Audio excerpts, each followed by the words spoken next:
ఈ రెసిపీ వచ్చి కాకరకాయ పులుసు.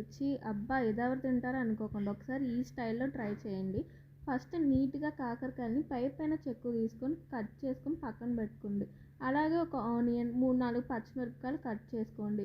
ఆ తర్వాత కళాయి పెట్టుకొని ఆయిల్ వేసుకొని తాలింపు, అలాగే మనం ఆల్రెడీ కట్ చేసుకున్న ఆనియన్స్, పచ్చిమిరపకాయ ముక్కలు, కరివేపాకు వేసుకొని అవి వేగాక మనం ఆల్రెడీ కట్ చేసుకున్న కాకరకాయ ముక్కలు వేసుకొని అవి తిప్పుకొని ఏగాక కారప్పొడి కావాల్సినంత టేస్ట్‌కి, అలాగే మళ్ళీ తిప్పుకొని ఒక లెమన్ సైజ్ అంత చింతపండుని నానబెట్టుకొని పులుసు చేసుకొని అందులో పోసుకోవాలి. అందులో ఉడికాక కొంచెం బెల్లం ముక్క, ఇదైతే ఆప్షనల్, వేసుకోవచ్చు వేసుకోకపోవచ్చు.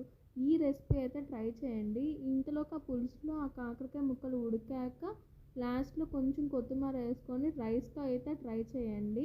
ఈ రెసిపీ ట్రై చేసిన వాళ్ళు కామెంట్ సెక్షన్‌లో ఎలా ఉందో